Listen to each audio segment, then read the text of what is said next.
Okay. June 13, 2026 first news சரியா?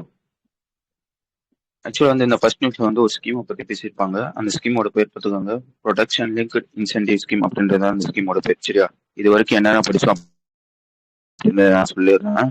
இந்த scheme எப்போ லான்ச் பண்ணியிருப்பாங்க கேட்டீங்கன்னா 2020 மார்ச் மாசம் வந்து லான்ச் பண்ணியிருப்பாங்க. யார் லான்ச் பண்ணியிருப்பாங்கன்னா நம்ம கவர்மெண்ட் ஆஃப் இந்தியா தான் வந்து லான்ச் பண்ணியிருப்பாங்க. எதுக்காகடா இந்த ஸ்கீம்னு கேட்டீங்கன்னா வந்து இந்த மேனுஃபேக்சரிங் சம்மந்தப்பட்ட பொருட்கள்லாம் இருக்கும் பாத்தீங்களா, அதை வந்து நம்ம வந்து மோஸ்ட்லி வந்து இம்போர்ட் தான் வந்து பண்ணிக்கிட்டு இருக்கோம் சரியா? அந்த இம்போர்ட் வந்து குறைக்கணும், நம்ம ஊர்ல அந்த பொருட்கள்லாம் வந்து உருவாக்கணும் அப்படின்னு சொல்லி கொண்டு வரப்பட்ட ஒரு ஸ்கீம் தான் வந்து ப்ரொடக்ஷன் லிங்க்டு இன்சென்டிவ் ஸ்கீம் அப்படின்னு ஒரு ஸ்கீம் சரியா? நான் ஆல்ரெடி சொன்ன மாதிரி இது 2020 வந்திருக்கும். வர்றப்ப வந்து ஒரு 3 செக்டர் லைக் வந்து மொபைலு, ஃபார்மா, மெடிக்கல், இந்த 3 கேட்டகரியை மட்டும்தான் வந்து இந்த ஸ்கீம்ல இருக்கும். அப்படி இந்த ஸ்கீம்ல என்னதான் தருவாங்க கேட்டீங்கன்னா வந்து உனக்கு வந்து இன்சென்டிவ் தருவாங்க சரியா? அதாவது முக்கியமான துறைகள்லாம் இருக்கும் பார்த்தீங்களா, இப்போ வந்து மொபைலு, ஃபார்மா, வேற என்ன சொன்னேன், மெடிக்கல். 2020 சொன்ன என்ன சொல்லியிருப்பானா, என் கம்பெனிஸ் இந்த மாதிரி வந்து மொபைல் போனை இந்தியாலே வந்து நீ ரெடி பண்ணினா உனக்கு வந்து நான் வந்து இன்சென்டிவ் தரேன்ப்பா என்பா.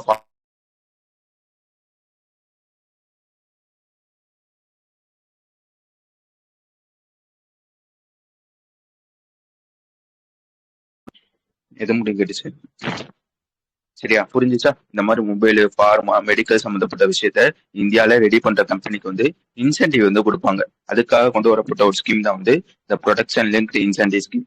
வேற என்ன இதுல படிச்சிருப்போம் கேட்டீங்கன்னா வந்து என்னதான் வந்து 2020 3 ப்ராடக்ட், அதாவது 3 கேட்டகரிக்கு மட்டும் தான் வந்து இன்சென்டிவ் வந்து கொடுக்குற மாதிரி கொண்டு வந்திருந்தாலும் 2021 திருப்பி சொல்றேன், 2023 இந்த 3 கேட்டகரியா 14 கேட்டகரியா வந்து ஆட் பண்ணிருப்பாங்க. புரிஞ்சுச்சா? 3ல இருந்து 14 கேட்டகரியா வந்து ஆட் பண்ணிருப்பாங்க.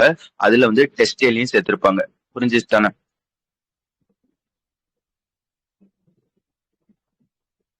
அதுக்காச்சும் எங்கேயாச்சும் புரியல என்ன சொல்லிருங்க. ஆல்ரெடி நம்ம படிச்சது சரியா? அதாவது இந்த ப்ரொடக்ஷன் லிங்க்டு இன்சென்டிவ் ஸ்கீம்ல டெக்ஸ்டைல் வந்து எப்போ சேர்ந்திருக்கும் கேட்டீங்கன்னா 2021 வந்து சேர்ந்திருக்கும். ஓகேடா? கம்பெனிக்குலாம் வந்து இன்சென்டிவ் வந்து கொடுக்குறாங்கன்னு சொன்னா எல்லா கம்பெனிக்கு வந்து கொடுப்பாங்கன்னு கேட்டீங்கன்னா கிடையாது. அதுல வந்து ஃபர்ஸ்ட் வந்து ரெஜிஸ்டர் வந்து பண்ணணும் சரியா? அது வந்து இந்த மாதிரி வந்து கவர்மெண்ட் வந்து ரிலீஸ் வந்து பண்ணுவாங்க சரியா? யாரெல்லாம் விருப்பப்படுறவங்களாம் வந்து இவங்க எல்லாம் வந்து ரெஜிஸ்டர் பண்ணிக்கலாம் அப்படின்னு சொல்லி வந்து கவர்மெண்ட் வந்து ஒவ்வொரு ரவுண்டா வந்து ரிலீஸ் வந்து பண்ணுவாங்க. இது வரைக்கும் 2 ரவுண்டு வந்து முடிஞ்சிருக்கு. இப்போ வந்து 3வது ரவுண்டு வந்து ரிலீஸ் பண்ணியிருக்காங்க.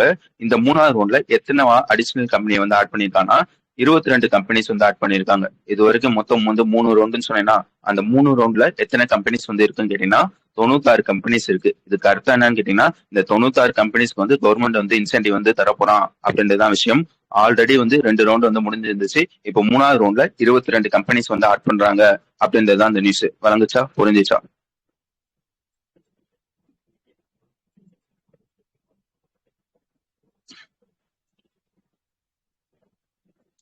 ஆமா, 22 சேர்த்து தான் 96.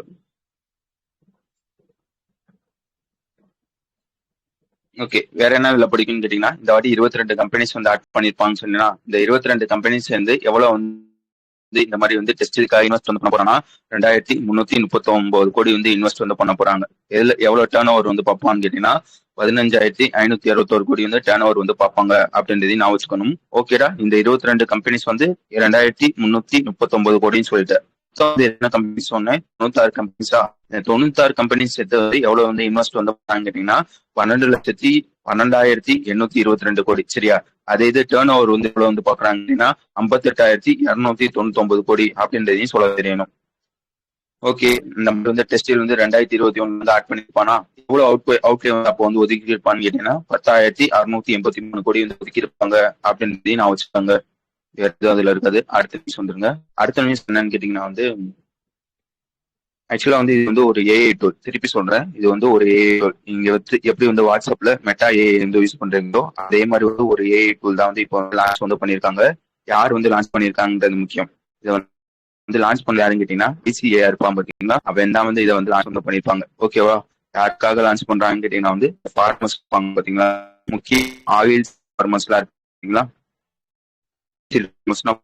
கேட்கலையா இப்ப?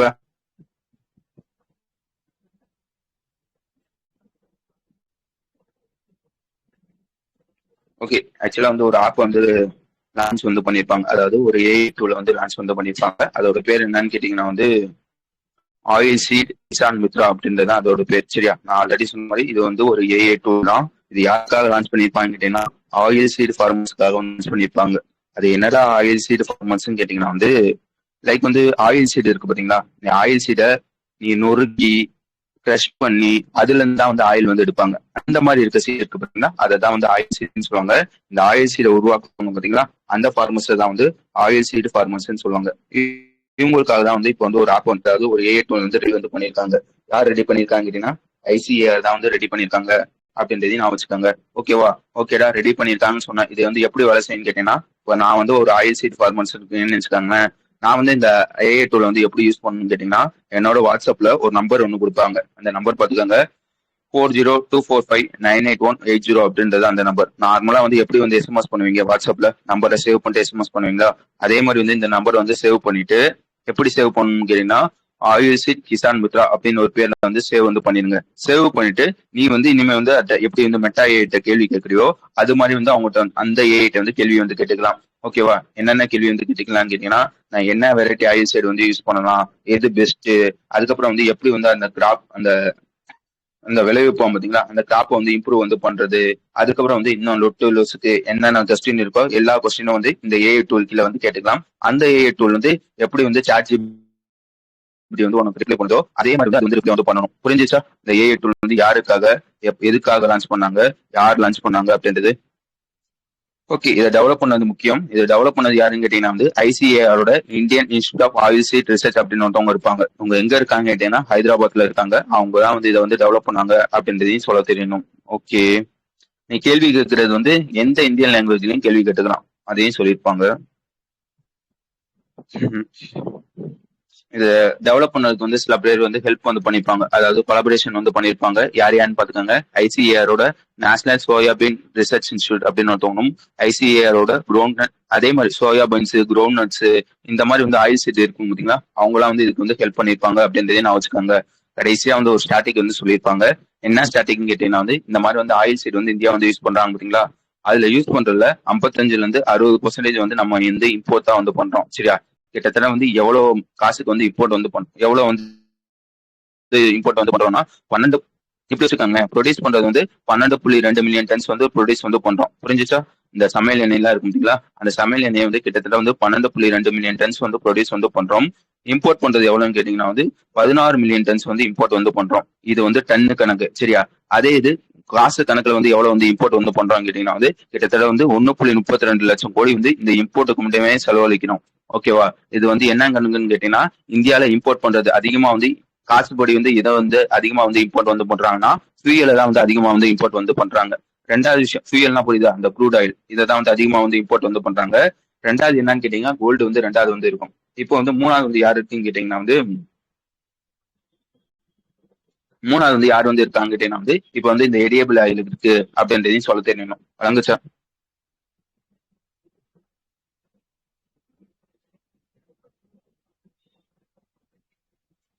இப்ப செக் பண்ணீங்களா? இது எந்த லாங்குவேஜ் நீங்க பேர் வச்சிருக்கதே எனக்கு புரியல. இப்ப செக் பண்ணீங்களா ரோஸ் குலா டிபி?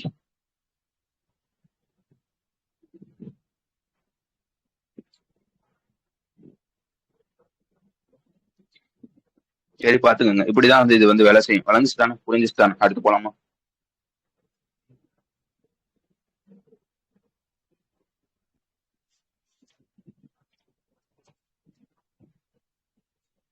ஓகே, அடுத்த நிமிஷம் எடுத்துக்கோங்க. இது கொஞ்சம் முக்கியமான ஒரு விஷயம். சரியா? எங்கேயாச்சும் புரியலன்னா சொல்லிருங்க.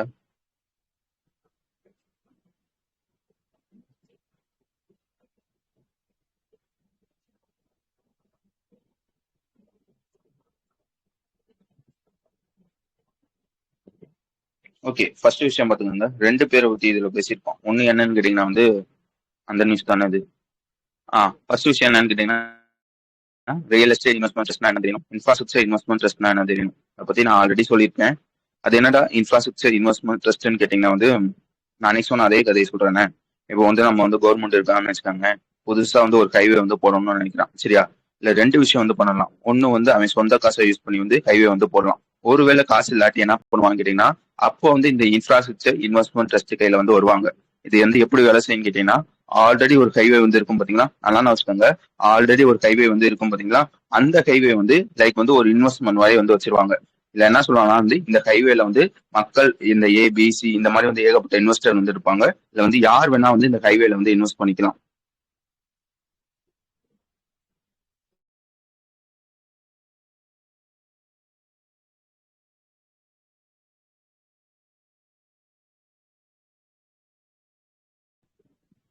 எது முடிவு கேட்டுச்சு? கேட்கலையா?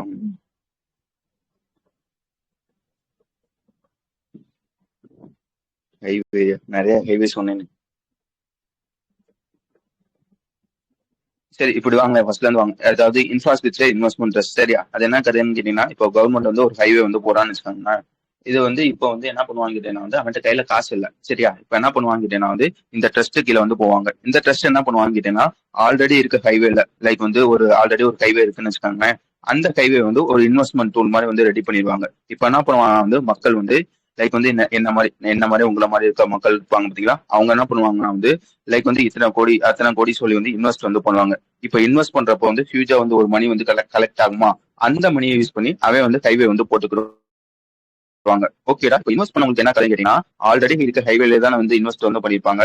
இந்த இன்வெஸ்ட் பண்றப்பே சொல்லிருப்பாங்க அடுத்த 5 வருஷம், அடுத்த 10 வருஷம் இந்த மாதிரி வந்து சொல்லிருப்பாங்க. இந்த மாதிரி அடுத்த 5 வருஷத்துல அந்த ஹைவேல இருக்க டோல் எல்லாம் இருக்கும் பாத்தீங்களா, இந்த டோல்கேட் எல்லாம் வந்து இருக்கும் பாத்தீங்களா, அந்த டோல்கேட்ல வந்து ஏகப்பட்ட வருமானம் வந்து ஒரு போகும் பாத்தீங்களா. அந்த வருமானத்துல இப்போ உதாரணத்துக்கு வந்து ஒரு மாசத்துக்கு 1000 கோடி வந்து வருமானம் வந்து வருதுன்னு வச்சுக்கோங்க, ஒரு எக்ஸாம்பிளுக்கு, சரியா? இத்தனை கோடி வந்து வருமானம் வந்து வருதுன்னா அதுல வந்து இந்த செலவு போக வந்து மிச்சம் இருக்க காசு எல்லாம் இருக்கு பாத்தீங்களா, அந்த காசை என்ன மாதிரி வந்து ஒரு 10 பேர் வந்து இன்வெஸ்ட் பண்ணிருப்பாங்க பாத்தீங்களா. இப்போ வந்து செலவு போக வந்து மொத்தம் வந்து 100 கோடி இருக்குன்னு வச்சுக்கோங்களேன். என்ன மாதிரி வந்து ஒரு 10 பேர் இன்வெஸ்ட் வந்து பண்ணிருக்காங்கன்னு வச்சுக்கோங்களேன். நான் வந்து ஒரு 100 கோடி, நான் வந்து ஒரு 10 கோடி, அவன் வந்து 20 கோடி இந்த மாதிரி இன்வெஸ்ட் பண்ணிருப்பான் பாத்தீங்களா. அவனுக்கு வந்து அவன் இன்வெஸ்ட் பண்ணதோட நான் வந்து 10 கோடினா அவன் 20 கோடினா 1:2 இந்த மாதிரி இன்வெஸ்ட் பண்ணிருக்காங்க பாத்தீங்களா. அவன் எவ்வளவு இன்வெஸ்ட் பண்ணிருப்பானோ அந்த ரேஷியோல அந்த ப்ராஃபிட்டை வந்து திருப்பி வந்து கொடுப்பாங்க. புரிஞ்சிச்சா? மாசம் மாசம் இவ்வளோ, மாசம் மாசம் இவ்வளோ அப்படின்னு சொல்லி வந்து திருப்பி வந்து கொடுப்பாங்க. இந்த மாதிரி இருக்க ஒரு விஷயம் தான் வந்து இன்ஃப்ராஸ்ட்ரக்சர் இன்வெஸ்ட்மெண்ட் ட்ரஸ்ட். புரிஞ்சிச்சா?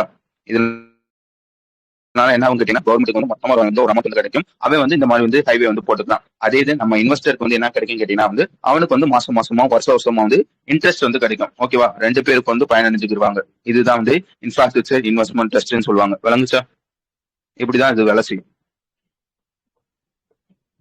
ஓகே, அதே மாதிரி தான் வந்து இன்னொன்னு என்ன, ரியல் எஸ்டேட் இன்வெஸ்ட்மெண்ட் ட்ரஸ்ட், சரியா? இப்போ வந்து அதே கவர்மெண்ட் வந்து ஒரு மாலை வந்து கட்டணும்னு நினைக்கிறாங்கன்னு வச்சுக்கோங்களேன். ஒரு மாலையோ ஒரு ஐடி பார்க்கையோ ஒரு சினிமா ஹாலையோ கட்டணும்னு நினைக்கிறாங்கன்னு வச்சுக்கோங்களேன். அதுக்கும் வந்து ஃபியூஸ் மணி தேவைப்படுமா? இங்கேயும் அதே மாதிரி தான் வந்து பண்ணுவாங்க. இவங்க என்ன பண்ணுவாங்க வந்து ஆல்ரெடி இருக்க மாலை வந்து இந்த ரியல் எஸ்டேட் இன்ஃப்ராஸ்ட்ரக்சர் டெஸ்ட் என்ன பண்ணுவாங்க கேட்டீங்கன்னா, மக்கள் வந்து இன்வெஸ்ட் பண்ற மாதிரி ஒரு ஆப்ஷன் வந்து ரெடி பண்ணி தருவாங்க. மக்கள் வந்து இதுல வந்து இன்வெஸ்ட் வந்து பண்ணுவாங்க. இன்வெஸ்ட் பண்றப்ப உங்களுக்கு நல்லா தெரியும், ஒரு மால் இருக்குன்னு வச்சுக்கோங்களேன். மாலுக்கு வந்து வருமானம் வரும். லைக் வந்து அங்க இருக்க மால்ல வந்து ஏகப்பட்ட பேர் வந்து கடை வந்து வச்சிருப்பாங்க பாத்தீங்களா. அந்த கடை வழியா வந்து மாசம் மாசம் வந்து வாடகை வந்து வரும். இந்த மாதிரி வந்து ஏகப்பட்ட வழியில வந்து வருமானம் வரும். அந்த வருமானத்துல ஒரு குறிப்பிட்ட பர்சன்டேஜ் வந்து லைக் வந்து அவனோட செலவு போக வந்து மிச்சம் காசுலாம் இருக்குங்களா, அந்த காசை வச்சு வந்து அதை இன்வெஸ்ட் பண்ணிருக்காங்க பாத்தீங்களா, அவங்களுக்கு வந்து பிரிச்சு வந்து கொடுப்பாங்க. அங்க சொன்ன அதே கதை தான், சரியா? அதுதான் வந்து ரியல் எஸ்டேட் இன்வெஸ்ட்மெண்ட் ட்ரஸ்ட். இந்த மாதிரி இன்வெஸ்ட் பண்றப்ப மொத்தமா வந்து கவர்மெண்ட்டுக்கு வந்து ஒரு அமௌண்ட் வந்து கிடைக்கும். அதை வச்சு வந்து அவன் வந்து புதுசா வந்து ஒரு மாலை வந்து ரெடி பண்ணிடுவாங்க. அதாவது கட்டிடுவாங்க. வழங்குச்சா? புரிஞ்சுச்சா? ரெண்டுமே. ஓகே, யாருக்காச்சும் எங்கேயாச்சும் புரியலையா? இது புரிஞ்சாதான் உள்ள புரியும்.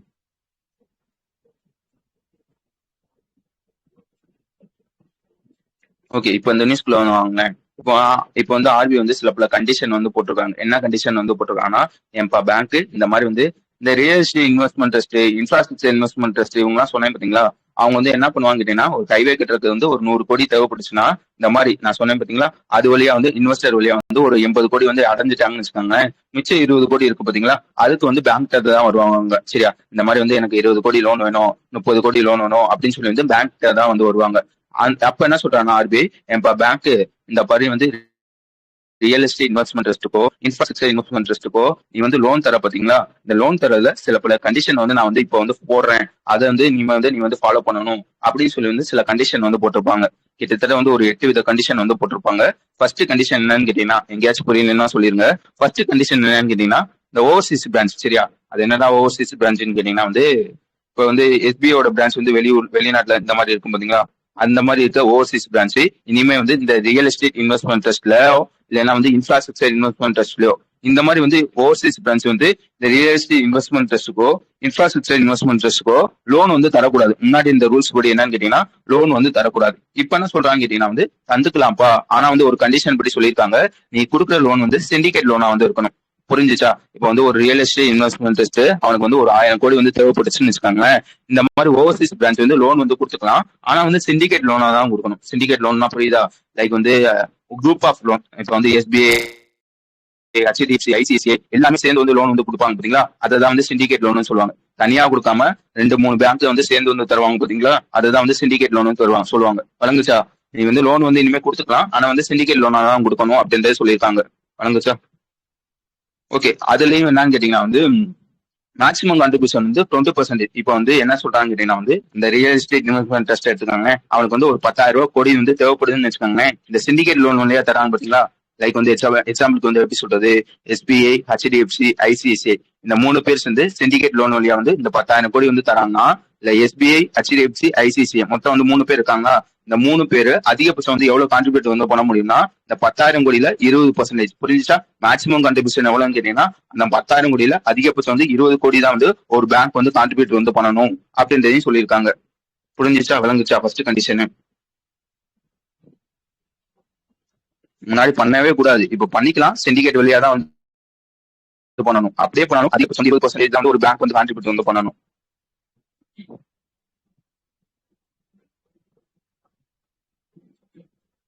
ஓகே. இதுல வந்து ரிஸ்க் வெயிட்டையும் சொல்லியிருப்பாங்க 150%. சரியா? இந்த ரிஸ்க் வெயிட் பத்தி ஆல்ரெடி நான் சொல்லியிருப்பேன். அடுத்த விஷயம் வந்துருங்க, இது வந்து ஃபர்ஸ்ட் கண்டிஷனா.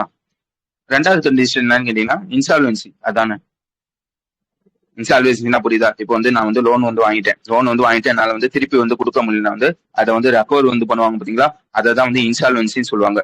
முன்னாடி எப்படி இருந்துச்சுன்னு கேட்டீங்கன்னா வந்து இன்சால்வன்சி முன்னாடி வந்து எப்படி இருந்துச்சுன்னா அதை போட்டிருப்பானே, இந்த இன்சால்வன்சி மெக்கானிசத்தை வந்து இப்போ வந்து ரீப்ளேஸ் வந்து பண்ணிருப்பாங்க. என்ன சொல்லியிருக்காங்க கேட்டீங்கன்னா வந்து எஃபெக்டிவ் ரெக்கவரி மெக்கானிசமா வந்து கொண்டு வந்திருக்காங்க. முன்னாடி எப்படி இருந்துச்சுன்னா இந்த மாதிரி வந்து நான் வந்து லோனை வந்து ரீபே பண்ணலாம் வந்து மொத்தமா வந்து திருப்பி எடுக்கிற மாதிரி. இப்ப என்ன சொல்றாங்க கேட்டீங்கன்னா, ஓகேப்பா அவன் ஏதோ ஒரு காரணத்தால் ரீபே வந்து பண்ணல, இந்த மாதிரி வந்து ரெக்கவர் பண்றப்ப பார்ஷியலா வந்து ரெக்கவர் பண்ணுப்பா அப்படின்னு சொல்லி வந்து எஃபெக்டிவ் ரெக்கவரி மெக்கானிசத்தை வந்து கொண்டு வந்திருக்காங்க. புரிஞ்சா? எஃபெக்டிவ் ரெக்கவரி மெக்கானிசம்னா பார்ஷியல் வேவா வந்து ரெக்கவர் வந்து பண்றது, அந்த மாதிரி ஒரு விஷயத்தை வந்து கொண்டு வந்திருக்காங்க. இதையும் நான் வச்சுக்காங்க. அதுக்கடுத்து வந்து மூணாவது விஷயம், இது ஒரு முக்கியமான விஷயம். என்னன்னு கேட்டீங்கன்னா வந்து இப்போ வந்து இந்த ரியல் எஸ்டேட் இன்வெஸ்ட்மெண்ட் ட்ரஸ்ட் இந்த மாதிரி வந்து லோன் வந்து வாங்குறாங்க பாத்தீங்களா, அவங்க வந்து அவங்க கையில வந்து நல்லா வச்சுக்கோங்க, இது முக்கியமான விஷயம். சரியா? இந்த ரியல் எஸ்டேட் இன்வெஸ்ட்மெண்ட் ட்ரஸ்ட், இந்த லோன் வாங்குற ரியல் எஸ்டேட் இன்வெஸ்ட்மெண்ட் ட்ரஸ்ட்டுக்கு சொந்தமா வந்து ஒரு 10 பில்டிங் இருக்குன்னு வச்சுக்காங்களேன். அதுல வந்து குறைஞ்சது நல்லா வச்சுக்கோங்க, ஒரு 10 பில்டிங் இருக்குன்னா அதுல வந்து 80%, அதாவது குறைஞ்சது வந்து 8 பில்டிங் வந்து பாசிட்டிவ் கேஷ் ஃப்ளோவா வந்து இருக்கணும். புரிஞ்சுச்சா? பாசிட்டிவ் கேஷ் ஃப்ளோனா இப்போ வந்து உதாரணத்துக்கு வந்து ஒரு ரியல் எஸ்டேட் இன்வெஸ்ட்மெண்ட் ட்ரஸ்ட் கீழே வந்து ஒரு 10 மால் வந்து கட்டி வந்து வச்சிருக்கான்னு வச்சுக்காங்களேன், அதுல 8 மால் ஆச்சு வந்து அவனுக்கு வந்து வருமானத்தோட, அதாவது அவனுக்கு வர செலவோட அவனோட வருமானம் வந்து அதிகமா இருக்கணும், ப்ராஃபிட் வந்து அதிகமா இருக்கணும். புரிஞ்சுச்சா? அவனுக்கு இப்ப வந்து ஒரு 10 பில்டிங் வந்து அவன் கட்டுறான். சரியா? அந்த 10 பில்டிங்ல ஒரு 8 பில்டிங் ஆச்சும் நல்லா வச்சுக்கோங்க, ஒரு 8 பில்டிங் ஆச்சும் அவனுக்கு வர வருமானம் வந்து அதிகமா இருக்கணும் செலவோட.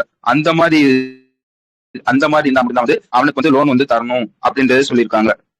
புரிஞ்சுச்சா? ரெண்டாவது கண்டிஷன். முன்னாடி இப்படி ரெண்டாவது கண்டிஷன் எப்படி இருந்துச்சுன்னா, ஒரு ரியல் எஸ்டேட் இன்வெஸ்ட்மெண்ட் ட்ரஸ்ட் வந்து லோன் கொடுக்கணும்னா அவன் வந்து குறைஞ்சது 3 வருஷமாச்சும் வந்து சர்வீஸ்ல வந்து இருக்கணும். அதாவது அந்த பில்டிங் சர்வீஸ் இருக்கும் பாத்தீங்களா, பில்டிங் கட்டுற விஷயம், அந்த மாதிரி விஷயத்துல 3 வருஷம் எக்ஸ்பீரியன்ஸ் இருந்தா மட்டும்தான் வந்து பேங்க் வந்து அவனுக்கு வந்து லோன் தர மாதிரி இருந்திருக்கும். இப்போ வந்து அந்த கண்டிஷனை ரிமூவ் பண்ணிட்டு அதெல்லாம் வேணாம்ப்பா, அவன் வந்து ஒரு 10 கம்பெனி வச்சுட்டானா அதுல 80% ஒரு 8 கம்பெனியாச்சும் வந்து கம்பெனின்றது வந்து பில்டிங் சொல்றேன். சரியா? இந்த 8 பில்டிங் ஆச்சும் வந்து பாசிட்டிவ் கேஷ் ஃப்ளோ இருக்கா, நீ வந்து நம்பி வந்து லோனா வந்து கொடு, அந்த 3 வருஷம் காலக்கெடு எல்லாம் வந்து கிடையாது அப்படின்னு சொல்லியிருக்காங்க. ரெண்டாவது கண்டிஷன். வழங்குச்சா? கொஞ்சம் புரிஞ்சுச்சுன்னா மட்டும் சொல்லுங்க, எங்கேயாச்சும் புரியலைனாலும் பரவாயில்ல, திருப்பி சொல்லிடலாம். ஓகே. இது வந்து ரெண்டாவது கண்டிஷன். மூணாவது கண்டிஷன் என்னன்னு கேட்டீங்கன்னா வந்து எக்ஸ்போசர். சரியா? அது என்னடா எக்ஸ்போசர்னு கேட்டீங்கன்னா வந்து இப்போ வந்து ஒரு பேங்க் வந்து ஒரு கம்பெனிக்கு வந்து லோன் வந்து தராங்க, ஒரு 1000 கோடி வந்து லோன் வந்து தராங்கன்னு வச்சுக்காங்களேன். இப்ப வந்து பேங்கோட எக்ஸ்போசர் எவ்வளவுன்னு கேட்டீங்கன்னா 1000 கோடி. சரியா? அதாவது ஒரு பேங்க் எவ்வளவு லோன் கொடுத்துருக்காங்க அப்படின்னு சொல்லி சொல்றாங்க பாத்தீங்களா, அதான் வந்து எக்ஸ்போசர்னு சொல்லுவாங்க. இப்ப என்ன சொல்றாங்க கேட்டீங்கன்னா வந்து இந்த மாதிரி வந்து ரியல் எஸ்டேட் இன்வெஸ்ட்மெண்ட் ட்ரஸ்ட்டுக்கு வந்து நீ வந்து லோன் கொடுக்கணுமா, திருப்பி சொல்றேன், ரியல் எஸ்டேட் இன்வெஸ்ட்மெண்ட் ட்ரஸ்ட்டுக்கு வந்து லோன் கொடுக்கணும்னா, உதாரணத்துக்கு ஒரு ரியல் எஸ்டேட் இன்வெஸ்ட்மெண்ட் ட்ரஸ்ட் எடுத்துக்காங்க, அவனோட சொத்து மதிப்பு, மொத்த சொத்து மதிப்பு வந்து 10,000 கோடி இருக்குன்னு வச்சுக்காங்க. இந்த மாதிரி வந்து பேங்க் வந்து லோன் தரானா அதிகபட்சம் வந்து 49 கோடி அவனோட மொத்த சொத்து மதிப்பு. அதிகபட்சம் வந்து 49% மட்டும் தான் வந்து லோன் வந்து தரணும். சரியா? அதாவது 4,900 கோடி முடியும் தான் வந்து லோன் தரணும். அதை தாண்டி வந்து லோன் வந்து கொடுக்க கூடாது சொல்லியிருக்காங்க. புரிஞ்சுச்சா? Loan தரதெல்லாம் okay. மேக்ஸிமம் வந்து அவனோட சொத்துல 49% முடியும் தான் லோன் வந்து தரணும். அதுக்கு அதிகமா கேட்டாங்கன்னா கொடுக்க கூடாது அப்படின்றது சொல்லியிருக்காங்க. கண்டிஷன் புரிஞ்சுச்சா?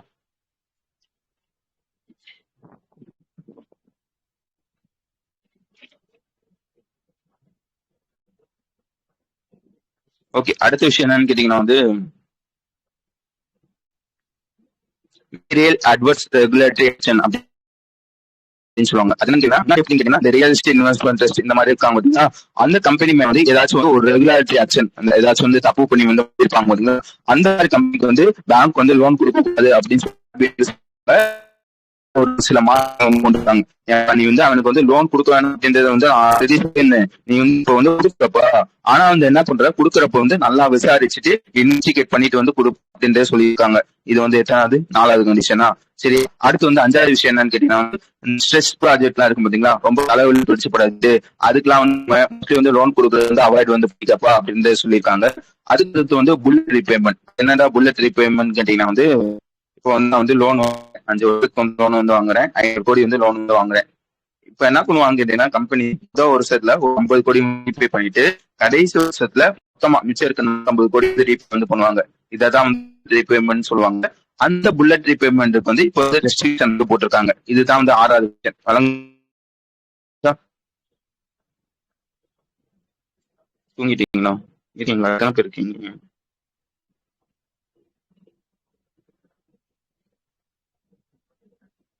ஓகே, என்ன சொல்றாங்க, புல்லட் ரீபேமெண்ட் வந்து ரெஸ்ட்ரிக்ஷன் வந்து போட்டிருக்காங்க.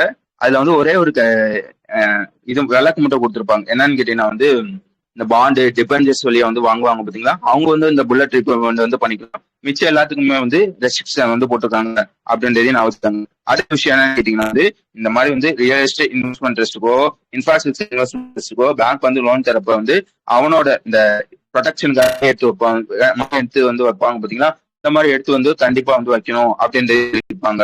அதுக்கு அடுத்த விஷயம் என்னன்னு கேட்டீங்கன்னா வந்து, இந்த ஸ்மால் பினான்ஸ் பேங்க் இருக்கும் பாத்தீங்களா, அவே வந்து நல்லா நினைச்சுக்கோங்க, இன்வெஸ்ட்மெண்ட் இன்ஃப்ராஸ்ட்ரக்சர் இது இருக்கும் பாத்தீங்கன்னா, இன்ஃப்ராஸ்ட்ரக்சர் இன்வெஸ்ட்மெண்ட் அவனுக்கு வந்து ஸ்மால் பினான்ஸ் பேங்க் வந்து லோன் வந்து தரக்கூடாது. திருப்பி சொல்றேன், இன்ஃப்ராஸ்ட்ரக்சர் இன்வெஸ்ட்மெண்ட் ட்ரஸ்ட்டுக்கு ஸ்மால் பினான்ஸ் வந்து லோன் வந்து தரக்கூடாது அப்படியே சொல்லிருக்காங்க. அடுத்த விஷயம் என்ன வந்து ரிஸ்க் வெயிட். சரியா? இந்த ரியல் எஸ்டேட் இன்வெஸ்டருக்கு வந்து நீ வந்து லோன் வந்து தரேன்னா உன்னோட ரிஸ்க் வெயிட் வந்து எவ்வளவு இருக்குன்னு கேட்டீங்கன்னா 100%. ரிஸ்க் வெயிட்னா புரியுதா? இப்போ வந்து லோன் தரான்னு வச்சுக்கோங்க, 100% ரிஸ்க் வெயிட்னா அவன் வந்து அதுக்கு முன்னாடி வந்து அந்த இதை வந்து எடுத்து வந்து வைக்கணும். சரியா? அதுதான் வந்து 100% ரிஸ்க் வெயிட். என்ன சொல்றாங்க, இதுலதான் இந்த ரிஸ்க் வெயிட் வச்சு. சரியா? என்ன சொல்றாங்கன்னா, இந்த ரியல் எஸ்டேட் இன்வெஸ்ட்மெண்ட் ட்ரஸ்ட்டுக்கு இந்த மாதிரி லோன் வந்து ரிஸ்க் வெயிட் வந்து எவ்வளவுன்னு கேட்டீங்கன்னா 100%. சரியா? அதுவே வந்து அவன் ஸ்டாக் மார்க்கெட்ல இருக்க கம்பெனிஸா இருந்துச்சுன்னா வந்து அவனோட ரிஸ்க் வெயிட் வந்து எவ்வளவுன்னு கேட்டீங்கன்னா 125%. சரியா? அதே இது இன்ஃப்ராஸ்ட்ரக்சர் இன்வெஸ்ட்மெண்ட் ட்ரஸ்ட்டுக்கு வந்து எவ்வளவு ரிஸ்க் வெயிட்னா, இவன் வந்து லைக் வந்து நார்மலா வந்து ஒரு கார்பரேட் கம்பெனிஸ்க்கு வந்து எவ்வளவு ரிஸ்க் வெயிட் வைப்பியோ அவ்வளவு ரிஸ்க் வெயிட் தான் வந்து இவனுக்கு வந்து வைக்கணும் அப்படின்றதையும் சொல்லிருப்பாங்க. விளங்குச்சா? புரியுச்சா நான் சொன்ன விஷயங்கள்லாம்? ஃபர்ஸ்ட் ரியல் எஸ்டேட் இன்வெஸ்ட்மெண்ட் ட்ரஸ்ட்னா என்ன தெரியணும், அதுக்கப்புறம் வந்து இன்ஃப்ராஸ்ட்ரக்சர் இன்வெஸ்ட்மெண்ட் ட்ரஸ்ட்னா என்னன்னு தெரியணும். சரியா? அதுக்கப்புறம் விஷயம் என்னன்னு கேட்டீங்கன்னா, இந்த மாதிரி வந்து பேங்க் வந்து இந்த மாதிரி உங்களுக்கு லோன் தரணும் வந்து சில கண்டிஷன் வந்து போடுறாங்க. ஃபர்ஸ்ட் கண்டிஷன் என்னன்னு கேட்டீங்கன்னா வந்து, இந்த ஓவர்சீஸ் பிரான்ச்ல வந்து முன்னாடி வந்து லோன் வந்து தரக்கூடாது. இப்போ வந்து தந்துக்கலாம், ஆனா வந்து சிண்டிகேட் லோனா தான் வந்து தரணும். அதிகபட்சம் வந்து ஒரு பேங்க் வந்து 20% அந்த மொத்தம் வந்து லோன் வந்து 10,000 கோடி இருக்குன்னா அதுல 20% 2,000 கோடி தான் வந்து ஒரு அதிகபட்சம் வந்து ஒரு பேங்க் வந்து கான்ட்ரிபியூட் வந்து பண்ணணும். சரியா? அடுத்த விஷயம் என்னன்னு கேட்டீங்கன்னா வந்து, முன்னாடி வந்து எப்படி இருக்குன்னு கேட்டீங்கன்னா வந்து, இந்த மாதிரி ரியல் எஸ்டேட் இன்வெஸ்ட்மெண்ட் ட்ரஸ்ட் வந்து ஒரு 3 வருஷம் வந்து ஆபரேஷன் இருந்தா மட்டும்தான் வந்து அவனுக்கு வந்து லோன் தரமா இருந்துச்சு. இப்போ வந்து அதை எடுத்து விடுறாங்க. இந்த மாதிரி வந்து அவன் வந்து ஒரு 10 பில்டிங் வந்து வச்சிருக்கானா அதுல 80% வந்து இந்த மாதிரி வந்து பாசிட்டிவ் கேஷ் ஃப்ளோல வந்து போயிடுச்சுன்னா அவனுக்கு வந்து நீங்க வந்து லோன் தந்துக்கலாம் அப்படின்றது சொல்லியிருக்காங்க. 3வது கண்டிஷன் என்ன சொல்றாங்க கேட்டீங்கன்னா வந்து, மொத்த எக்ஸ்போசர். லைக் வந்து என்ன சொல்றாங்க கேட்டீங்கன்னா, ஒரு அந்த கம்பெனியோட மொத்த அசெட் வந்து எவ்வளவு இருக்குன்னா, அந்த கம்பெனியோட மொத்த அசெட்ல 49% தான் வந்து மேக்சிமம் வந்து நீ வந்து லோன் வந்து தரணும் அப்படின்றது சொல்லியிருக்காங்க. அதுக்கு அடுத்த விஷயம் என்ன சொல்லியிருக்காங்கன்னா, இந்த ஸ்ட்ரெஸ்ஸான இருக்க ப்ராஜெக்ட்லாம் இருக்கும் பாத்தீங்களா, அதுக்கு வந்து மோஸ்ட்லி வந்து லோன் வந்து குறைச்சிக்கப்பா அப்படின்றது சொல்லியிருக்காங்க. புல்லட் ரீபேமெண்ட்டுக்கு வந்து ரெஸ்ட்ரிக்ஷன் வந்து போட்டிருக்காங்க. சரியா? அதுக்கப்புறம் வேற என்ன சொல்லிருப்பாங்க, என்னதான் ரெஸ்ட்ரிக்ஷன் வந்து போட்டிருந்தாலும் இந்த பாண்டு டிபெஞ்சர்ஸ் இந்த வழியா வந்து பே பண்ணுவாங்க பாத்தீங்களா, அவங்களுக்கு வந்து இது வந்து அப்படியே ஆகாது அப்படின்றதே சொல்லியிருப்பாங்க. அதுக்கப்புறம் வந்து இந்த மாதிரி வந்து ப்ரொடெக்ஷனுக்காக மணி வந்து எடுத்து வந்து வைப்பாங்க பாத்தீங்களா பேங்க், அந்த மாதிரி வந்து இந்த மாதிரி வந்து கண்டிப்பா வந்து மணி எடுத்து வைக்கணும். இந்த ரியல் எஸ்டேட் இன்வெஸ்ட்மெண்ட் ட்ரஸ்ட்டுக்கோ, இன்ஃப்ராஸ்ட்ரக்சர் இன்வெஸ்ட்மெண்ட் ட்ரஸ்ட்டுக்கோ சொன்னதை திருப்பி சொல்றேன். அதான் வந்து வேகமா சொல்றேன். சரியா? எடுத்து வைக்கிறது வந்து கொஞ்சம் வந்து நீ வந்து கண்டிப்பா வந்து எடுத்து வைக்கணும்ப்பா அப்படின்றே சொல்லியிருக்காங்க. ஓகேவா? அதுக்கு அடுத்த விஷயம் என்னன்னு கேட்டீங்கன்னா வந்து முன்னாடி வந்து இந்த ரெகுலேட்டரி ஆக்ஷன் அந்த அதாவது ஏதோ ஒரு கம்பெனி வந்து தப்பு பண்ணி மாட்டிக்கிச்சுன்னு வச்சுக்கோங்க, அந்த மாதிரி இருக்கவங்களுக்கு வந்து லோன் வந்து தர மாட்டாங்க. இப்ப வந்து கொடுப்பா, ஆனா வந்து என்ன சொல்றாங்க கேட்டீங்கன்னா வந்து விசாரிச்சுட்டு கொடுப்பா, இன்வெஸ்டிகேட் பண்ணி வந்து கொடுப்பா அப்படின்றதே சொல்லியிருப்பாங்க. கடைசியா வந்து என்ன சொல்லியிருப்பாங்கன்னா ஸ்மால் பினான்ஸ் பேங்க் வந்து இந்த மாதிரி வந்து இன்ஃப்ராஸ்ட்ரக்சர் இன்வெஸ்ட்மெண்ட் ட்ரஸ்ட் கீழே வந்து லோன் வந்து தரக்கூடாது அப்படின்றதே சொல்லியிருப்பாங்க. கடைசியா வந்து ரிஸ்க் வெயிட்ட சொல்லி வந்து முடிச்சிருப்பாங்க. நீ வந்து நார்மலா வந்து ஒரு ரியல் எஸ்டேட் இன்வெஸ்ட்மெண்ட் ட்ரஸ்ட்டுக்கு வந்து லோன் வந்து தரேன்னா 100% வந்து ரிஸ்க் ரேட். அதே இது ஸ்டாக் மார்க்கெட் ரிஸ்டா இருக்கு உங்களுக்கு வந்து கொடுத்தீங்கன்னா 125%. அதே இது இன்ஃப்ராஸ்ட்ரக்சர் இன்வெஸ்ட்மெண்ட் ட்ரஸ்ட்டுக்கு வந்து ரிஸ்க் வெயிட் வந்து எவ்வளவுன்னு கேட்டீங்கன்னா நார்மலா ஒரு கார்பரேட் கம்பெனிக்கு வந்து எவ்வளவு வந்து ரிஸ்க் வெயிட் வந்து வைப்போ அதுதான் வந்து இன்ஃப்ராஸ்ட்ரக்சர் இன்வெஸ்ட்மெண்ட் ட்ரஸ்ட்டுக்கும் வந்து வைக்கணும் அப்படின்றதையும் சொல்லியிருப்பாங்க. வழங்குச்சா? யாருக்காச்சும் புரியலையா? எங்கேயாச்சும் வேகமா சொன்னேன், மெதுவா சொன்னேன், பறந்து சொன்னேன், அந்த மாதிரி எங்கேயாச்சும் மொத்தம் வந்து ஒரு 8 ஒரு 9 பாயிண்டா இருக்கும். சரியா? இதெல்லாம் வந்து எப்பல இருந்து எஃபர்ட்டுக்கு வந்து வருதுன்னு கேட்டீங்கன்னா ஏப்ரல் 1 2027 இருந்து எஃபர்ட்டுக்கு வந்து வருது அப்படின்றதையும் நான் வச்சுக்கோங்க. அதுக்கடுத்த விஷயம் வந்து என்பிஎஃப்சி பத்தி உங்களுக்கு நல்லா தெரியும். அதனால வந்து ஒரு விஷயம் வந்து தர முடியும், ஒரு விஷயம் வந்து தர முடியாது. அப்படின்னா என்னன்னு கேட்டீங்கன்னா இவன் வந்து லோன் வந்து கொடுக்கலாம். சரியா? அதே மாதிரி வந்து இந்த செக்கு, இந்த சேவிங்ஸ் அக்கௌண்ட், இந்த மாதிரி அக்கௌண்ட்லாம் இருக்கு பார்த்தீங்கன்னா அதெல்லாம் வந்து இவனால வந்து தர முடியாது. புரிஞ்சுச்சா? தர முடியறது என்னன்னு கேட்டீங்கன்னா லோன் வந்து தர முடியும். இது வந்து மேலாப்புல சொல்றேன். சரியா? இந்த செக்கு, சேவிங்ஸ் அக்கௌண்ட் இதெல்லாம் வந்து அவனால வந்து ஓப்பன் வந்து பண்ண முடியாது. இதுதான் வந்து என்பிஎஃப்சி சொல்லுவாங்க. இப்ப என்ன கேட்டீங்கன்னா வந்து ஒரு கம்பெனி அதான் வச்சுக்கோங்க, ஒரு கம்பெனி என்பிஎஃப்சியா வந்து செயல்படணும்னா கண்டிப்பா ஆர்பிஐ வந்து லைசன்ஸ் வந்து வாங்கணும். லைசன்ஸ் சொல்லலைன்னா அதோட பேர் என்னன்னு கேட்டீங்கன்னா சர்டிபிகேட் ஆஃப் ரிஜிஸ்ட்ரேஷன் சொல்லுவாங்க. சரியா? இந்த மாதிரி சர்டிபிகேட் ஆஃப் ரிஜிஸ்ட்ரேஷன் வந்து ஆர்பிஐ வந்து வாங்கினா மட்டும்தான் வந்து அந்த கம்பெனியால என்பிஎஃப்சியா வந்து செயல்பட முடியும். இப்ப என்ன சொல்றாங்க கேட்டீங்கன்னா வந்து இந்த மாதிரி வந்து கிட்டத்தட்ட வந்து ஒரு 135 என்பிஎஃப்சி இருக்கும். சரியா? அந்த 135 என்பிஎஃப்சியோட லைசன்ஸ் வந்து இப்ப வந்து ஆர்பிஐ வந்து கேன்சல் வந்து பண்றாங்க. புரிஞ்சுச்சா? என்பிஎஃப்சியோட லைசன்ஸ் வந்து கேன்சல் வந்து பண்றாங்க. எத்தனை லைசன்ஸ் வந்து கேன்சல் பண்றாங்கன்னா 135 லைசன்ஸ் வந்து கேன்சல் வந்து பண்றாங்க. அதுல வெஸ்ட் பெங்கால்ல மட்டும் கிட்டத்தட்ட வந்து 125. சரியா? வெஸ்ட் பெங்கால்ல மட்டும் கிட்டத்தட்ட வந்து 125 என்பிஎஃப்சிக்கு வந்து லைசன்ஸ் வந்து கேன்சல் பண்ணியிருக்காங்க. அதே மாதிரி வந்து மகாராஷ்டிரால வந்து 4 என்பிஎஃப்சி, அதே மாதிரி வந்து டெல்லியில வந்து 2 என்பிஎஃப்சி, மத்திய பிரதேஷ், மணிப்பூர், தமிழ்நாடு, தெலுங்கானா இங்கெல்லாம் வந்து ஒரு என்பிஎஃப்சியோட லைசன்ஸை வந்து கேன்சல் பண்ணியிருக்காங்க. கேன்சல் பண்ணிட்டு என்ன சொல்றாங்க கேட்டீங்கன்னா நான் எதனால கேன்சல் பண்ணேன் அப்படின்னு சொல்லி 2 ரீசன் வந்து சொல்லியிருப்பாங்க. ஃபர்ஸ்ட் விஷயம் என்னன்னு கேட்டீங்கன்னா நெட் ஓன் ஃபண்டுன்னு சொல்லுவாங்க. அதாவது ஒரு கம்பெனியோட ஓன் கேபிட்டல் இருக்கும் பாத்தீங்களா, அதுதான் வந்து நெட் ஓன் ஃபண்டுன்னு சொல்லுவாங்க. நான் என்ன சொல்லியிருப்பாங்க கேட்டீங்கன்னா இந்த மாதிரி என்பிஎஃப்சியா இருக்கும்னா இவ்வளவு வந்து மினிமம் நெட் ஓன் ஃபண்ட் இருக்கணும் அப்படின்னு சொல்லி வந்து ஆர்பிஐ வந்து ஒரு அமௌண்ட் வந்து சொல்லியிருப்பாங்க. அதை வந்து நான் இங்க வந்து ஃபாலோ பண்ணல அப்படின்னு சொல்லி ஒரு காரணமாகவும், அதே மாதிரி வந்து இந்த என்பிஎஃப்சி அவன் வந்து ரிப்போர்ட் வந்து ஆர்பிஐ வந்து சப்மிட் வந்து பண்ணணும். சரியா? நான் வந்து இவ்வளவு லோன் கொடுத்துருக்கேன், என்னோட கேபிட்டல் இவ்வளவு இருக்கு, என்னோட ரிஸ்க் இவ்வளவு இருக்கு அப்படின்னு சொல்லி வந்து ரிப்போர்ட் வந்து அப்பப்போ வந்து சப்மிட் வந்து பண்ணணும். இவங்க அந்த 135 பேர் வந்து சப்மிட் வந்து பண்ணிருக்க மாட்டாங்க. இந்த 2 காரணத்துக்காக தான் வந்து இப்ப வந்து லைசன்ஸ் வந்து கேன்சல் பண்றாங்க. எத்தனை பேரோட லைசன்ஸ் பாத்துக்கோங்க, 135 பேரோட லைசன்ஸ் வந்து கேன்சல் பண்றாங்க. கலங்குச்சா? அந்த செக்ஷன் எல்லாம் முக்கியம். எந்த செக்ஷன் கீழே வந்து கேன்சல் வந்து பண்றாங்க கேட்டீங்கன்னா RBI act 1934 section 45 IA subsection 6 அப்படின்னு ஒரு செக்ஷன் கீழே வந்து கேன்சல் வந்து பண்றாங்க. அதுக்கப்புறம் வந்து இன்னொரு செக்ஷன் ஒன்று இருக்கும். அந்த செக்ஷனோட பேர் என்னன்னு கேட்டீங்கன்னா ஆர்பிஐ ஆக்ட் 1934 செக்ஷன் 45(1) அப்படின்னு ஒரு செக்ஷன் இருக்கும். சரியா? அந்த செக்ஷன் என்ன சொல்லுங்கன்னா இந்த மாதிரி ஒரு ஆர்பிஐ இந்த என்பிஎஃப்சி லைசன்ஸ் வந்து கேன்சல் பண்ணுச்சுன்னா அந்த என்பிஎஃப்சியால இதுக்கப்புறம் வந்து என்பிஎஃப்சி சம்பந்தப்பட்ட அதாவது லோன் சம்பந்தப்பட்ட பிசினஸ் எல்லாம் வந்து பண்ண முடியாது அப்படின்னு சொல்லி சொல்ற ஒரு ஆக்ட் வந்து எதுன்னு கேட்டீங்கன்னா ஆர்பிஐ ஆக்ட் 1934 செக்ஷன் 45(I) அப்படின்றதையும் சொல்ல தெரியணும். 45(1) வழங்குச்சு தானே? புரியலையா? சிம்பிளான விஷயம். 135 என்பிஎஃப்சியோட லைசன்ஸ் வந்து கேன்சல் பண்ணியிருக்காங்க.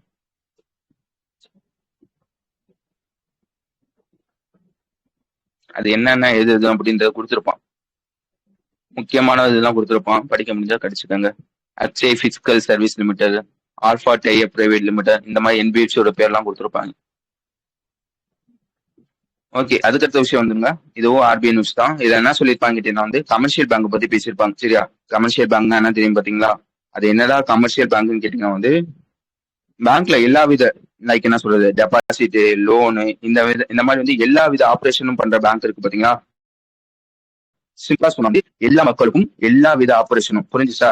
எல்லா மக்களுக்கும் தேவையான எல்லா வித ஆபரேஷன், லோன் தரது, அதுக்கப்புறம் வந்து டெபாசிட் பண்றது, வித்ரா பண்றது, இந்த மாதிரி எல்லா வித ஆபரேஷனும் பண்ற பேங்க் இருக்கு பாத்தீங்களா, அந்த பேங்க் தான் வந்து கமர்ஷியல் பேங்க்னு சொல்லுவாங்க.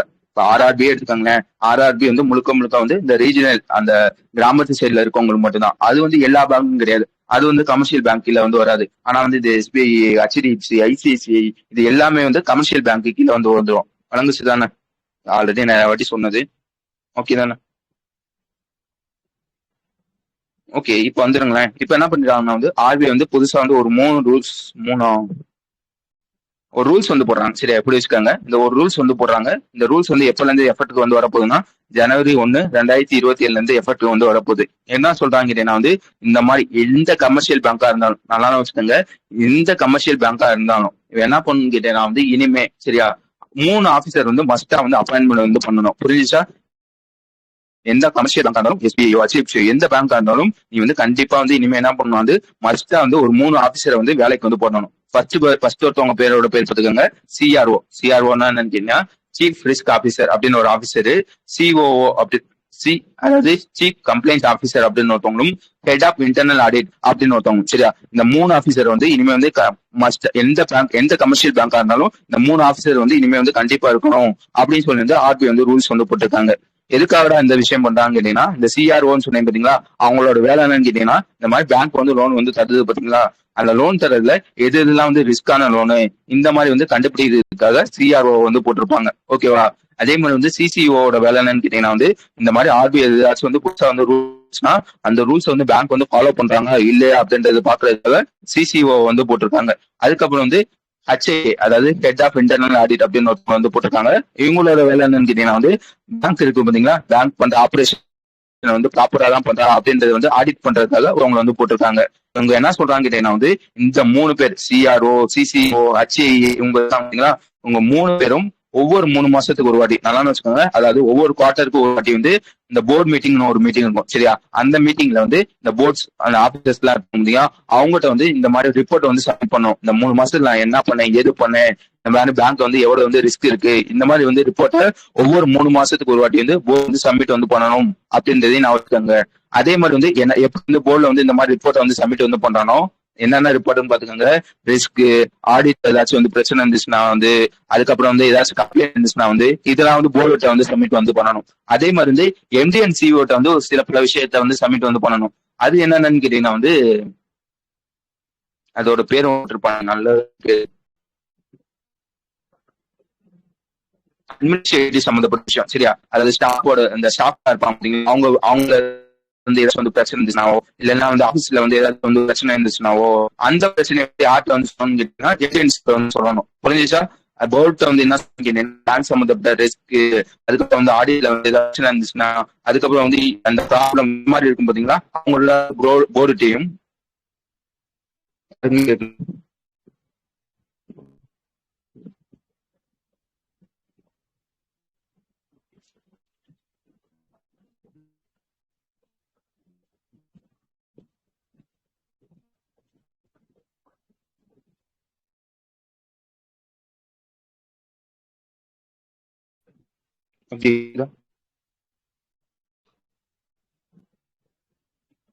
எது முடி கேட்டுச்சு.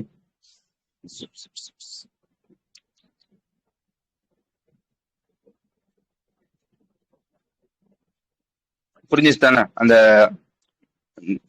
எப்படி சொல்றது, இந்த அட்மினிஸ்ட்ரேஷன் சம்பந்தப்பட்ட விஷயத்த வந்து எம்டிஎன்சி வந்து சொல்லணும். சரியா, அதே சமயம் வந்து இந்த ஃபங்க்ஷன் அதாவது ரிஸ்க், அந்த கம்ப்ளைண்ட்ஸ் இதெல்லாம் இருக்கும் பாத்தீங்களா, அதை வந்து போர்டுகிட்ட வந்து சொல்லணும். சரியா, இவ்வளவுதான் விஷயம்.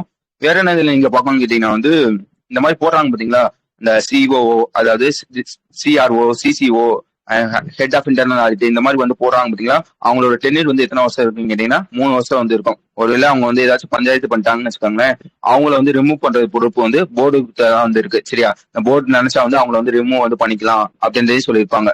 அதே மாதிரி வந்து முக்கியமா ஒரு விஷயத்த வந்து சொல்லியிருப்பாங்க.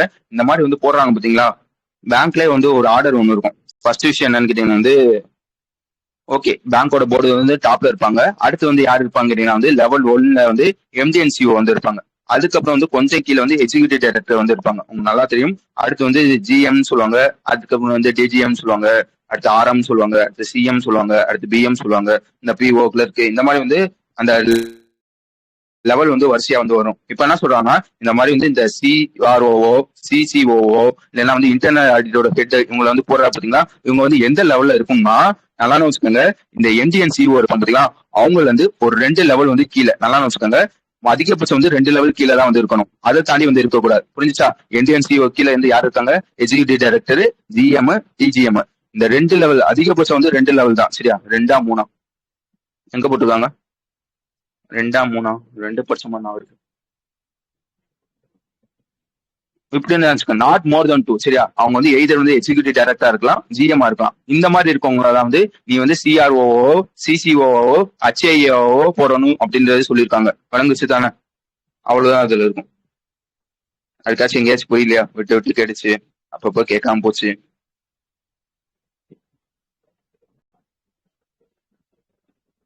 ஓகே, அதுக்கடுத்த விஷயம் வந்துங்க. அதுக்கடுத்த விஷயம் என்னன்னு கேட்டீங்கன்னா வந்து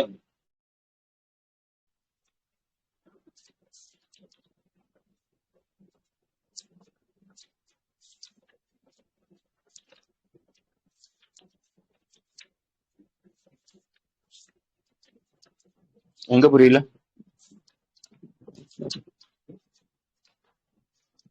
கொஞ்சம் வேகமா சொல்லுங்க, எங்க புரியல?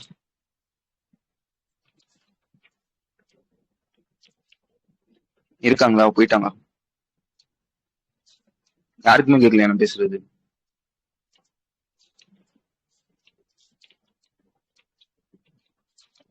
எங்க புரியல மேம்? புரியாவோ? ஃபர்ஸ்ட்ல இருந்தே புரியல.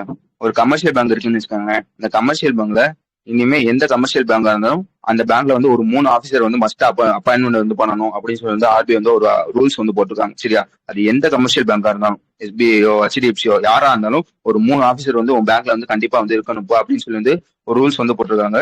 ஒன்னு என்னன்னு கேட்டீங்கன்னா வந்து சிஆர்ஓ அப்படின்ற ஒரு ஆபீசர், இன்னொன்னு என்னன்னு கேட்டீங்கன்னா சிசிஓ அப்படின்ற ஒரு ஆபீசர், மூணாவது என்னன்னு கேட்டீங்கன்னா ஹெட் ஆஃப் இன்டர்னல் ஆடிட் அப்படின்ற ஒரு ஆபீசர். புரிஞ்சுச்சா?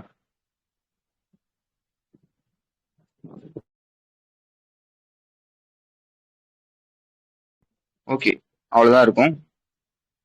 ஒருவேளை புரியலைன்னா திருப்பி வந்து அந்த ரெக்கார்டிங் கேட்டுக்கோங்க. அதுக்கடுத்த விஷயம் வந்துருங்க. அதுக்கடுத்த விஷயம் என்னன்னு கேட்டீங்கன்னா வந்து எத்தனால் பில்டிங். சரியா? இந்த எத்தனால் பில்டிங் பத்தி ஆல்ரெடி பார்த்திருப்போம். அது என்னடா எத்தனால் பில்டிங்னா வந்து எத்தனாலையும் பெட்ரோலையும் வந்து மிக்ஸ் வந்து பண்றாங்க பாத்தீங்களா, அதுதான் வந்து எத்தனால் பில்டிங் சொல்லுவாங்க. எதுக்காக இந்த விஷயத்த வந்து பண்றாங்கன்னு கேட்டீங்கன்னா வந்து இந்த மாதிரி வந்து க்ரூட் ஆயில் இம்போர்ட் வந்து குறைக்கணும்.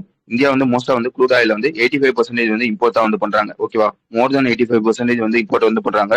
இந்த இம்போர்ட் வந்து குறைக்கணும் அப்படின்னு சொல்லி வந்து எத்தனால் பில்டிங் வந்து கொண்டு வந்திருப்பாங்க. அதுபடி என்னன்னு கணக்கு கேட்டீங்கன்னா வந்து 2013 2014. சரியா? இந்த எத்தனால் பில்டிங்ல வந்து அதாவது 1.53% அதை வந்து எப்போ அச்சீவ் வந்து பண்ணிப்போம் கேட்டீங்கன்னா 2014 வந்து பண்ணிருப்போம். அதே இது 2020 வந்து 10% எத்தனால் பில்டிங் வந்து அச்சீவ் வந்து பண்ணிருப்போம். அந்த 2022 வந்து எப்படி வந்து 10% வந்து அச்சீவ் வந்து பண்ணோமோ அப்போ வந்து ஒரு டார்கெட் வந்து வச்சிருப்போம். 2030 வந்து இந்த மாதிரி வந்து 25% வந்து அச்சீவ் வந்து பண்ணணும் அப்படின்னு சொல்லி வந்து டார்கெட் வந்து வச்சிருப்போம். ஆனா வந்து இந்த 25% 2025 வந்து நம்ம வந்து அச்சீவ் வந்து பண்ணிருப்போம். ஓகேவா? எல்லாம் வந்து ஆல்ரெடி நம்ம வந்து படிச்சது. இப்ப அதே நியூஸ்ல வந்து ஒன்னு சொல்லியிருப்பாங்க. என்ன சொல்லியிருப்பாங்க பாத்தீங்கன்னா, இந்த எத்தனால் பில்டிங்ல நல்லா வச்சுக்கோங்க, இந்த எத்தனால் பில்டிங்ல E20க்கு மேல இருக்கும் பாத்தீங்களா, எத்தனால் பிளெண்டிங் 22, E22, வேற என்ன இருக்கு, E25, E27, E30 இந்த மாதிரி இருக்காங்க பாத்தீங்களா, அவங்களுக்காக புதுசா வந்து ஒரு விஷயம் வந்து பண்ணிருக்காங்க. என்ன பண்றாங்க கேட்டீங்கன்னா, இந்த மாதிரி வந்து ஒரு ஆயில் ப்ரொடியூசிங் கம்பெனி இருக்காங்கன்னு வச்சுக்கோங்க, இந்தியன் ஆயிலோ வேற வந்து இந்த மாதிரி ஆயில் ப்ரொடியூசிங் கம்பெனிஸ் இருக்காங்க பாத்தீங்களா, அவங்களுக்கு வந்து ஒரு பெனிஃபிட் வந்து கொண்டு வந்திருக்காங்க. என்ன பெனிஃபிட் வந்து கொண்டு வந்திருக்காங்கன்னா, இந்த மாதிரி வந்து நீங்க E20 பெட்ரோல், அதாவது E20க்கு மேல, சரியா, E22, E25, E27, E30 இந்த மாதிரி வந்து பெட்ரோல் வந்து ப்ரொடியூஸ் பண்ணேன்னு வச்சுக்காங்க, உனக்கு வந்து நான் வந்து டாக்ஸ் பெனிஃபிட் வந்து தரேன் அப்படின்னு சொல்லி வந்து நம்ம யார் சொல்றாங்க பாத்துக்கோங்க, டிபார்ட்மெண்ட் ஆஃப் ரெவன்யூ வந்து சொல்றாங்க. புரிஞ்சுச்சா? இனிமே வந்து இந்த ஆயில் மார்க்கெட்டிங் கம்பெனிஸ் வந்து E22, E25, E27, E30 இந்த மாதிரி பெட்ரோல் வந்து நீ வந்து யூஸ் பண்ணேன்னா உனக்கு வந்து டாக்ஸ் பெனிஃபிட் வந்து தரேன்ப்பா அப்படின்றத சொல்லியிருக்காங்க. அது என்னடா டாக்ஸ் பெனிஃபிட் கேட்டீங்கன்னா வந்து உனக்கு வந்து எந்தவித எக்ஸைஸ் டியூட்டி, என்னென்ன டியூட்டி வந்து கிடையாதுன்னு பாத்துக்கோங்க. சென்ட்ரல் எக்ஸைஸ் டியூட்டி வந்து உனக்கு வந்து 0. சரியா? முன்னாடி வந்து ஒரு குறிப்பிட்ட பெர்சன்டேஜ் வந்து கட்டுற மாதிரி இருக்கும், இனிமே வந்து 0. சரியா? அதே மாதிரி வந்து ஸ்பெஷல் அடிஷனல் எக்ஸைஸ் டியூட்டி அப்படின்னு ஒரு டியூட்டி இருக்கும், அதுவும் அவங்களுக்கு 0. அதே மாதிரி வந்து செஸ் இருக்கும். சரியா? அதுவும் அவங்க வந்து கட்ட தேவையில்ல. சரியா? இந்த மாதிரி வந்து ஒரு 3 பெனிஃபிட் வந்து கொண்டு வராங்க. யாருக்குன்னு பாத்துக்கோங்க, இந்த ஆயில் மார்க்கெட்டிங் கம்பெனிஸ் இருப்பாங்க பாத்தீங்களா, முக்கியமா வந்து E22, E25, E27, E30 இந்த மாதிரி யூஸ் பண்ணுவாங்க பாத்தீங்களா, அவங்களுக்காக கொண்டு வந்திருக்காங்க. விளங்குச்சா? புரிஞ்சிச்சா?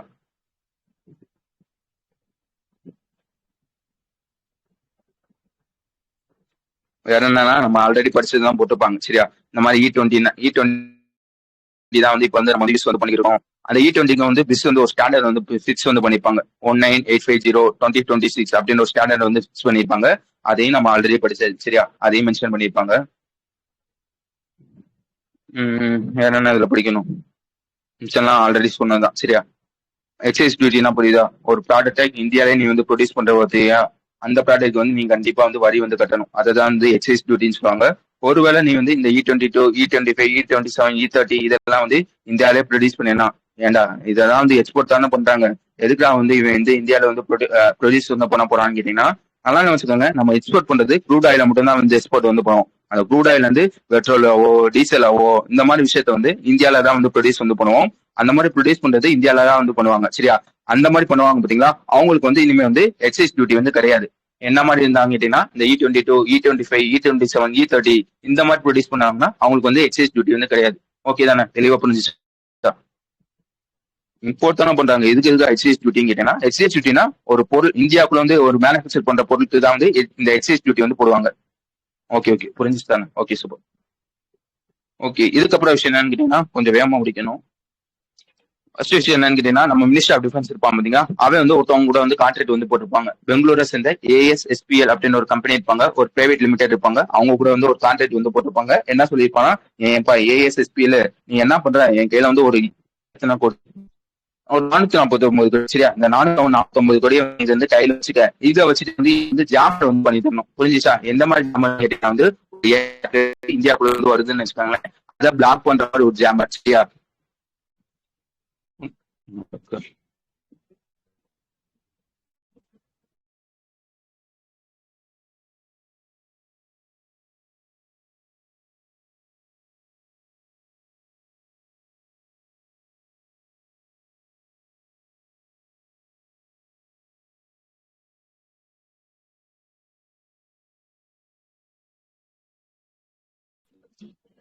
இப்போ கேக்குதா?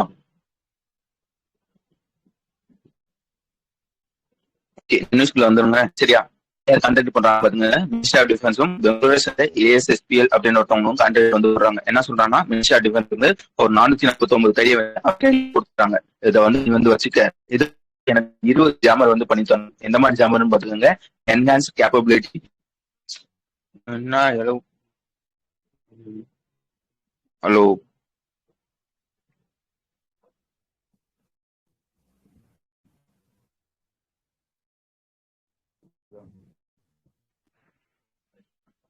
ஐயோ கேட்டுருச்சா, என்ன சொன்னேன் இதுக்கு முன்னாடி?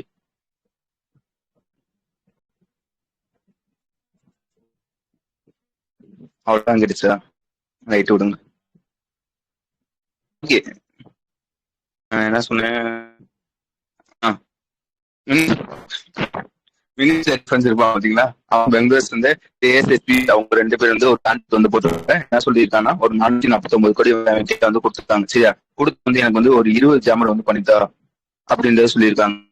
என்ன ஜாமர்னு பாத்துக்கோங்க, enhanced capability global navigation satellite jammer வந்து பண்ணித்தா. அதாவது ஒரு எனிமி சேட்டலைட் வந்து நம்ம ஊருக்குள்ள வந்து வந்துச்சுன்னு வச்சுக்காங்களேன், அதை பிளாக் பண்ற மாதிரி எனக்கு வந்து ஜாமர் வந்து வேணும். வந்து ஒரு 20 வந்து எனக்கு வந்து இதை வந்து நான் வந்து இந்தியன் நேவியில் யூஸ் பண்ண போறேன் அப்படின்னு சொல்லி வந்து கான்ட்ராக்ட் வந்து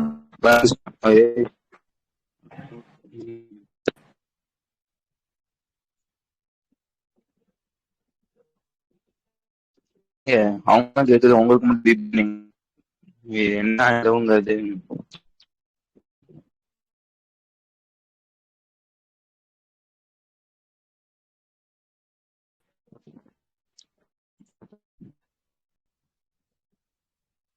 கேக்குதா, நல்லா கேக்குதா, நல்லா கேட்கும் அந்த விஷயம். இப்போ கேக்குதா?